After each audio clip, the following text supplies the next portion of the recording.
Today we are studying Matthew chapter 28, 18 through 20. So you might suppose that something truly great is also greatly known, but not necessarily. A 2020 Barna survey revealed that a majority of American churchgoers are unfamiliar with the Great Commission. 51% said that they did not even know the term. 25% recognized the phrase but could not remember what it was. Only 17% knew both the term and its meaning. Now, the phrase Great Commission is not found in the text nor anywhere else in the Bible. Jesus is not the one who suggested this title. In fact, the phrase does not appear until late in Christian history. Now, some scholars say that Baron here, von Weltz, a 17th century Lutheran, coined the term, but it was really Hudson Taylor and other global workers of the 18th and 19th centuries who especially began to use the concept to inspire others to commit themselves to the work of taking the gospel to all the world. If you ask 10 different people in the church what a disciple is, you might get 10 different answers. The same is true at a seminary.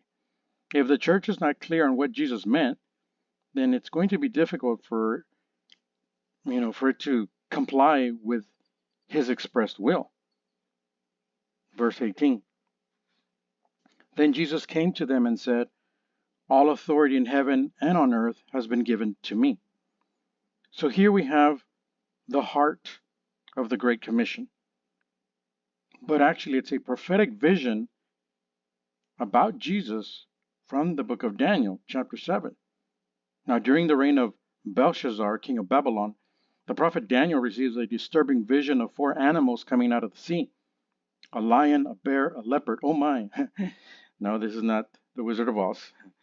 And obviously, a mysterious, beast appears in succession, each one representing, a powerful nation that, at some point in history would rule over the world. But as intimidating as each nation was, the Ancient of Days destroyed the final beast and stripped each animal of its dominion. Then, at the climax of the vision in Daniel chapter 7, that we see here, 13 through 14, the kingdoms were handed over to one like a son of man. And so, that is a divine title. As strange as it may sound, the scene serves really as the backdrop for this Great Commission. Why? Well, it's because Matthew 28 shares many characteristics with the vision of Daniel chapter 7. And so here at the bottom of the screen, this is Chad Bird, How to Hear Matthew 28 with Daniel 7 Ears. If you ever have time, look him up. He's really good. And so at the beginning of Matthew's resurrection account, he describes the angel who rolled back the stone from the tomb with this vivid language. His appearance was like lightning, and his clothing was white as snow in Matthew 28:3. But in Daniel, the Ancient of Days is also wearing clothes that are white as snow. Daniel 7:6. And in Daniel chapter 10, it's an extended vision of Daniel chapter 7. The angel is described with the appearance of lightning. That's Daniel chapter 10:6. So it's not a coincidence that one figure from Jesus' resurrection bears 2 images from Daniel's, interconnected visions. So Matthew presents the angel at the tomb as an opening cue to remind, you of Daniel's visions.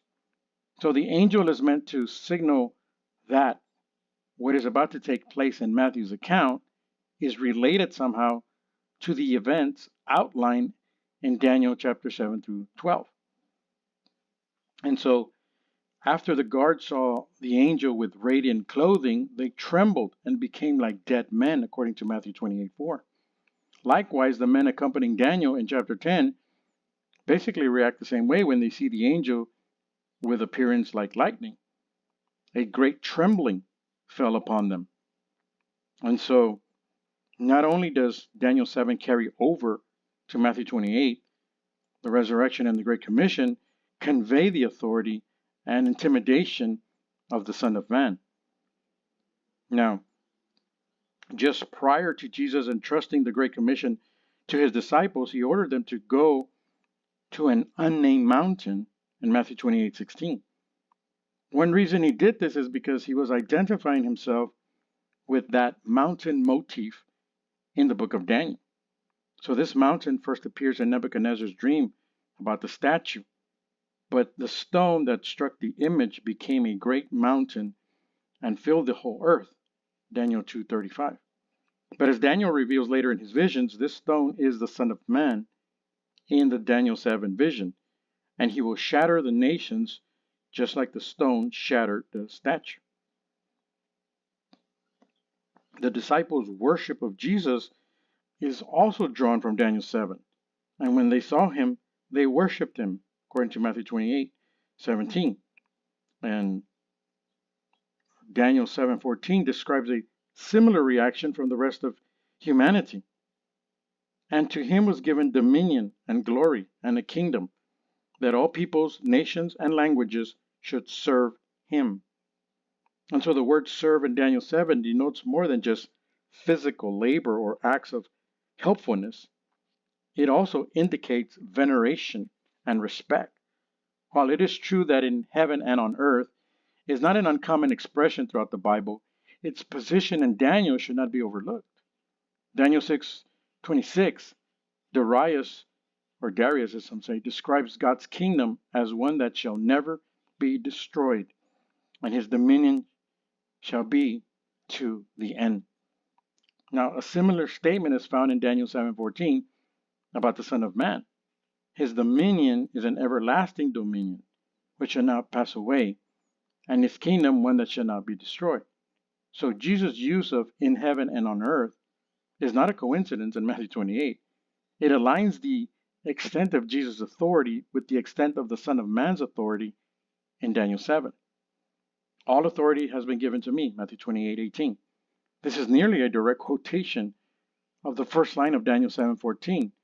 If we have it, we read it from the Greek Septuagint. And authority was given to him. So here Jesus makes clear what has been developing in the background. He is the Son of Man who received all authority and will one day establish it over all the earth. I mean, after all, the Son of Man in Daniel 7 exercises his authority over all peoples, nations, and languages. What the mountain illusion made implicit, Jesus' commission makes explicit. So the strategy behind the Great Commission is to fill the earth with the message of Jesus' victory, because it paves the way for the time when he will actually, fill the earth with his victory. So Matthew concludes both the Great Commission and his gospel with Jesus' beloved promise, and behold, I am with you always to the end of the age, which we'll see later in Matthew 28:20. So a more literal translation of this sentence might be, and behold, I am with you all the days until the end of the age. So, in summary, Daniel 7 is woven into the fabric of the Great Commission. It shares the clothing of the angel, the trembling of the guards, the roll of the mountain, the worship of the disciples, the mentioning of heaven and earth, the proclamation of authority, the scope of all the nations, and the hope of the end of days. It even shares elements from Acts chapter 1:8, the other prominent text about the Great Commission. The vision of Daniel 7, which depicts the future triumph of Jesus over all, is the heart of the Great Commission. Scholar Blomberg says the concept of bodily resurrection draws its clearest Old Testament background from Daniel 12:2. He emphasizes on the one who is Daniel talking about, which is Jesus.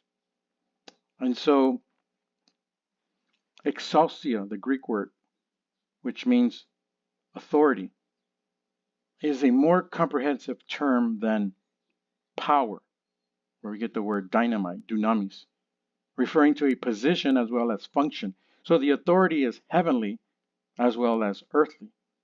A sweeping concept that implies divine status. Exousia, it's a combination of two words. Ex meaning out, like Exodus, and ousia meaning being. Together, it literally means out of being in the sense of something being sent out. Out of being implies the existence of an origin or source that possesses the liberty to act as it sees fit, the inherent right to make decisions, the ability to exercise power or rule over something or someone as it would please itself to do so. Verse 19, therefore go and make disciples of all nations, baptizing them in the name of the Father, the Son, and of the Holy Spirit. Now, people regularly quote this verse to inspire Christians to go out in the world and evangelize their coworkers, friends, and family. The first word in Matthew 28:19 here is the word go, and it is written as an imperative command. Now, this translation leads us to believe that Jesus has commanded us to go, depending on your Bible translation. Go out into the world and evangelize. However, in the Greek, it is not an imperative verb. It's actually the opposite of a command. It's a passive participle. Participle is a word formed from a verb and used as an adjective or a noun. Jesus did not use this word as a verbal command, go. He used it as an adjective or a noun. That's what makes it a passive participle, which is very different from an imperative command, go.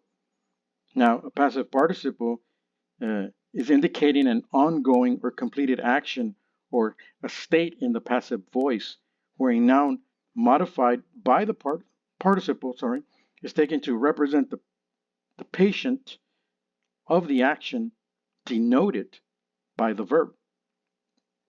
So in other words, Jesus was talking about an ongoing or completed action. Think about it. He wasn't giving a command, go and do this. He was describing something that was ongoing or possibly finished or not finished. So many interlinear Bibles translate this having gone, which is good, but in English would tend to indicate a past action. Here you can see that's what they translated, having gone. And so in Greek, it's in the aorist aspect, which simply means undefined. In other words, the time the action takes place is undefined. So it could be past, present, or future. So simply translated it, into an English participle, it should be going, not go, as the command. But then again, going as an ongoing state or action. Now, over here on your right, towards the bottom, I've grayed out the word and. Why? Well, because it's not in the Greek. So you can read it something, going therefore, disciple all the nations, baptizing them in the name of the Father, the Son, and the Holy Spirit. And so passive is a very specific meaning in Greek, because Greek verbs have three different voices in which the action is described. Active verbs means the subject does the action. He persuaded her. Middle verbs are complicated to explain and thankfully not relevant here, so I'm just going to skip that. Passive verbs mean the action is done to the subject. He was persuaded by her. So in a passive verb, the subject does not do the action, but rather the action is done to the subject. It's not the boy threw the ball. It's the ball was thrown by the boy. So remember, in a passive verb, the action is not being done by the subject, but is being done to the subject by someone or something else. The go in the Great Commission is passive, not active, but passive. So we really have to think about that. Jesus did not tell his disciples, go. The idea of what Jesus is saying is that someone or something is what would make them go. A proper translation, capturing the essence of the Greek could be something like, being made to go, therefore, make disciples of all nations, baptizing them, in the name of the Father and the Son and the Holy Spirit. Being made to go, therefore. See, something is making them go. So the disciples listened to Jesus. They stayed in Jerusalem until the persecution came. Then, as someone else forced them to leave, they took the gospel with them, just like Jesus said in the Great Commission. See, something else forced them to leave. Why? Because they were after them, and that's why this other translation, being made to go. See, something made them go. And so, what is the Great Commission about? What's it concerning? Well, in a single word, discipleship, because that's the most effective way to evangelize. So, go, as we've already covered, is a passive participle, meaning something like being made to go. Make disciples is in the Greek active voice and is an active imperative command. Make disciples. It's a fair translation because it's a command to, actively do something. So the Greek does not have the word make. It actually has the word, some Bibles say teach, but it should be learn, right? Teach is a wrong translation for the Greek word matheteo. The root of matheteo is manthano, which means to learn, not to teach. Now, didasko, the other Greek word, means to teach, which we'll see later in verse 20. Matheteo comes from the noun mathetes, a learner, a student. To translate mathetes as disciple, as it's commonly translated in most English versions, or matheteo as to make disciples, is really misleading because disciple no longer means student as it did when it first, was put in the English Bible. Disciple now has the meaning of a follower, which is not what it means in the Bible. So, mathateo is a verb in the second person. It doesn't point toward the end product of discipling, but rather points toward the person doing the discipling. So in this case, the disciples to whom Jesus is speaking. So the men who have walked with him, for the past 3 years, instead of reading making disciples of all nations, but disciple all nations. What you do first, having walked, is disciple yourself before setting out to do the same for someone else. Now, couldn't find this one, but Oswald Chambers once said, you cannot make disciples unless you are a disciple yourself. And so, I did find it, but I had a hard time looking for this one. So Jesus is speaking to a group of men who have already gone or walked with him for 3 years. Remember, these are not new believers who are being launched into their communities to bring people to a belief in Jesus or invite people to church. These are men who have been under the guidance of Jesus for 3 years. They are being commissioned to instruct others, to pass the instructions of Jesus to others. Now, baptizing is a participle in the Greek active voice. It's not a command. So we're going to get into that again. It's not a command, but rather a description of an ongoing action that follows from making disciples. Here, teaching is didasko. Baptizing and teaching are part of that learning. Of those 4 verbs, 3 are participles, verbs acting like a noun or adjective. Only one is an active imperative command. If I were going to condense, simplify, and paraphrase the Great Commission, one could say it this way. As you're being made to go, make disciples by baptizing them and teaching them everything I taught you. Now the Greek scholar Daniel Wallace claims it is true that the word translated go is a participle, but it is not a present participle, which is the one that would be required if the meaning were as you are going. So it's an aorist participle. It hardly means as you are going or while you are going. The basic idea would be after you have gone, and as such would presuppose that one would have gone forth before making disciples. So if Matthew had wanted to say, as you are going, make disciples, he would have used the present participle of poromai instead of the aorist porinthentis. And so this Greek word is expressed in the aorist passive participle form. In other words, most likely meaning having gone. Having gone to do what?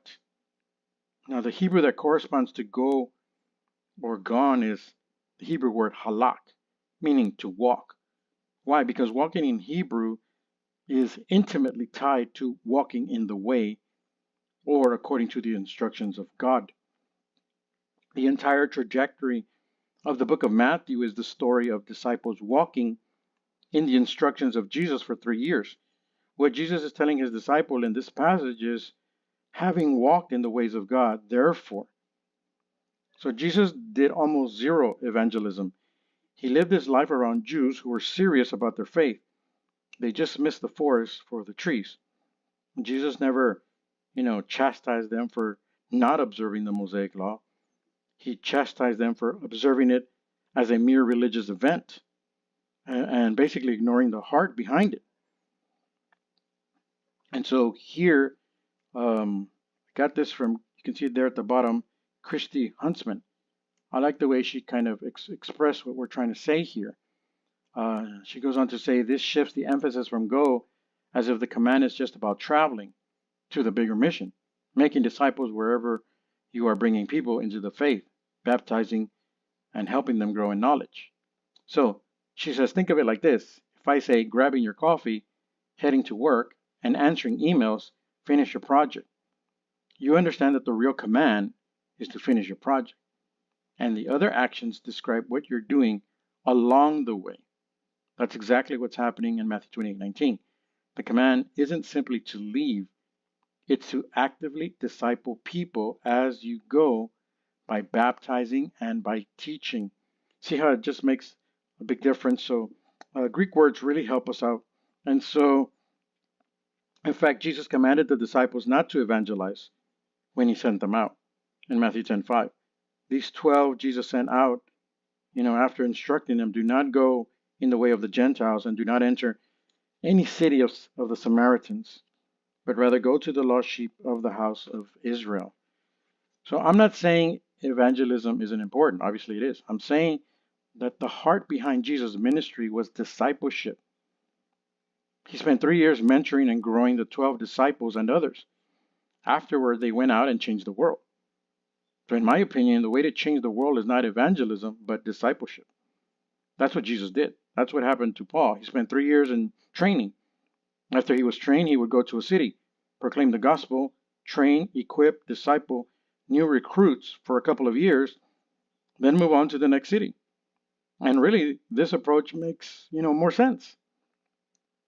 I mean, if you were charged with taking over the world, would you want a highly trained elite fighting force?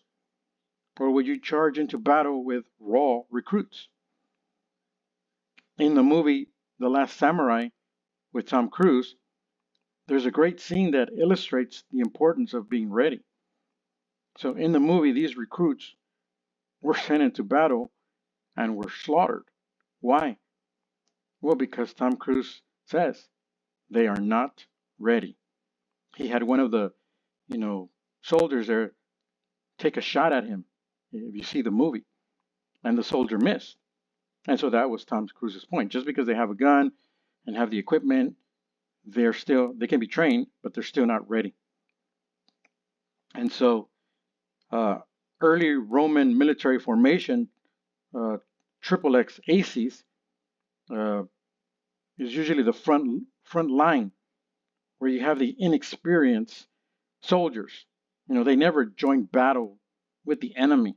They would run up under cover of large shields, perhaps throw a couple of javelins and then run away. The young inexperienced were involved, but never went head to head with the enemy because, as Tom Cruise says, they're not ready. Frontline, frontline combat was reserved for the more experienced troops who could handle, the challenge. I mean, no modern soldier goes to war without first going through boot camp. Sending inexperienced, untrained troops into battle is a sure way to get them killed.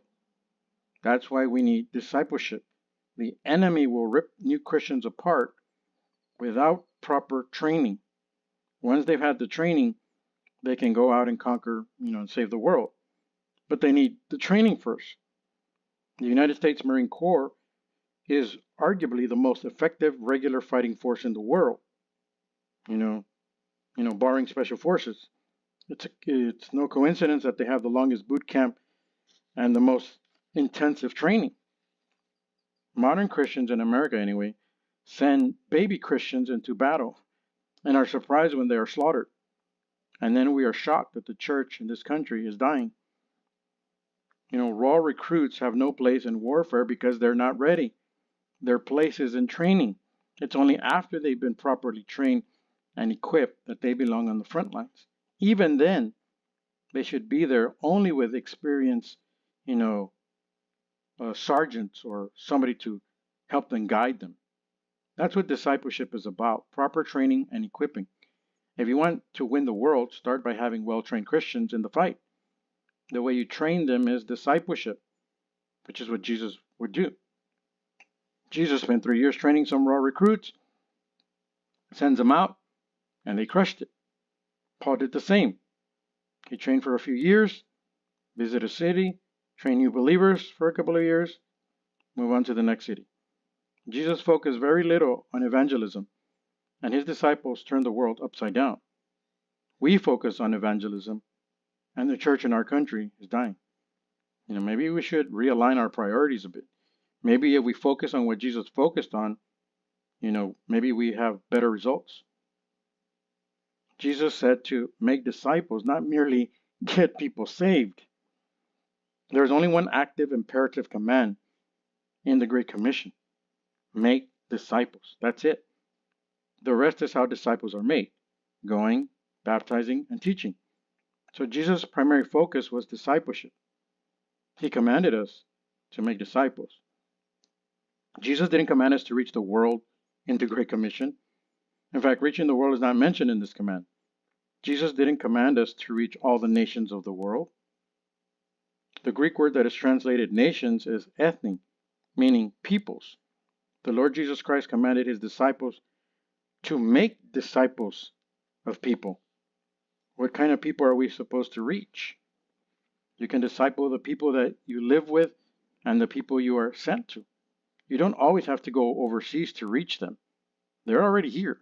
They're already there. Your neighbors. The houses on your block. You disciple people you have influence over. A learner is not the end product. He or she is a work in progress. The Great Commission is not about geographical, strategy in reaching out and discipling people in other countries. It's realizing we're already deployed in the right place. The Great Commission is not about qualified people doing, a high-end ministry. It's a lifestyle that each and every believer must and will live out. In verse 20, and teaching them to obey everything I have commanded you, and surely I'm with you to the very end of the age. What then does it mean to disciple? Well, the Hebrew word for disciple is talmidim. It's a noun whose verbal root is lamad, meaning to teach. It also means to learn, so that when we see this word, it signifies that those who teach must first learn. When we arrive at this verse, Jesus says, teaching them to observe all that I commanded you. Therefore, when we look at verses 19 and 20, Hebraically, we see repeating words. Go, or having walked, as in the Hebraic mindset, having walked, therefore, and disciple all nations. Teach them to observe all that I have commanded you. So, again, to teach in Greek is, we said before, didasko. So what does it mean to teach? word didasko appears in various forms, around 220 times in the New Testament, arising from the word deo, which means to learn. Didasko addresses the imparting of knowledge, a dissemination of information from teacher to student. Now, the Jewish Abraham Joshua Heschel once said, Greek study in order to comprehend, the Hebrew study in order to revere. So the Greek concerns himself with intellectual comprehension. The Hebrew, on the other hand, concerns himself with matters of obedience. Jesus says in verse 20 that you will teach, lamad, others to observe all that I have commanded you. In Hebrew, to observe the words of God. Now, Soren Kierkegaard, the Danish philosopher and theologian, once said, Christ did not appoint professors, but followers. If Christianity is not reduplicated in the life of the person expounding it, then he does not expound Christianity. For Christianity is a message about living and can only be expounded by being realized in men's lives.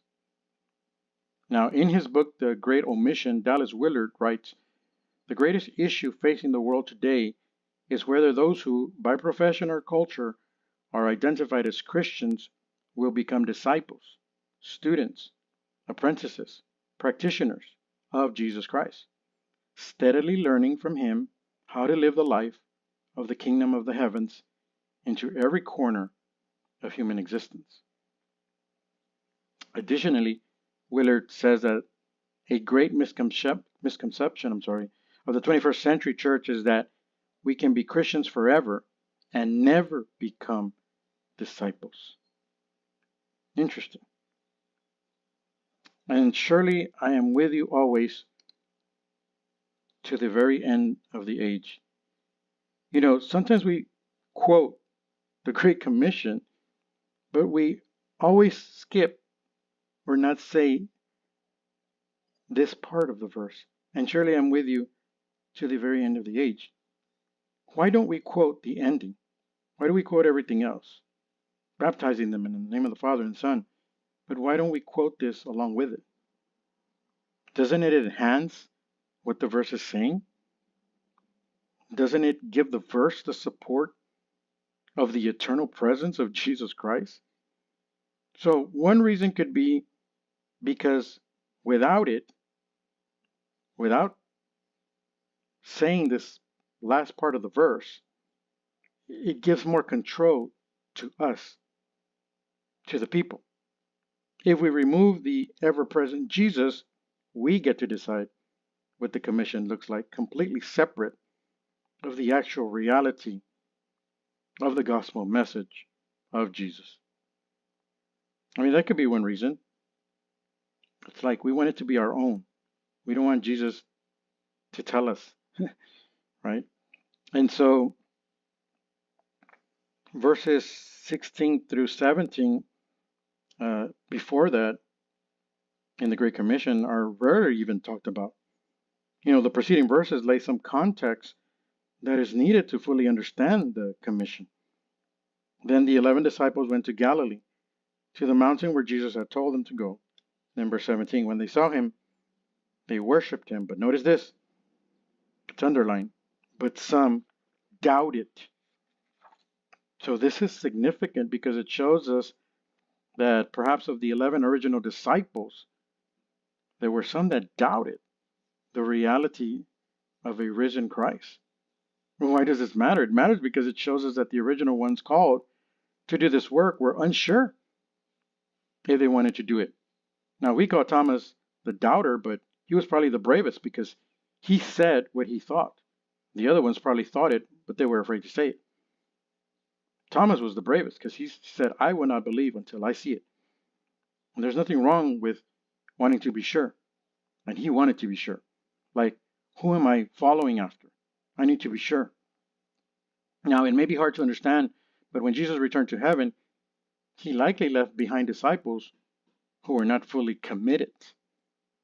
But this is normally left out because we as Christians do not want to see the division among the early disciples or that they doubted.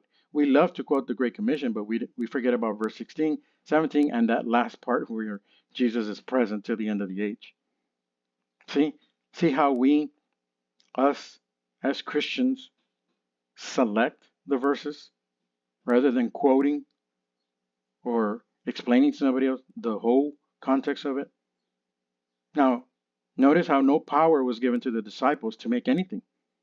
Jesus clearly states that since he has the power, that those that follow him would acknowledge that power by making disciples, baptizing those disciples, and then instructing them in Christian life. What the commission does not do is show us how we get to step one, making disciples. What could be the application? Well, I found this one online. Grow as a disciple of Jesus. The purpose of your life is to continually grow in intimate relationship with God. Pray every day, study the faith, engage in parish life, serve others in need. Please subscribe, please share. Thank you, and God bless you.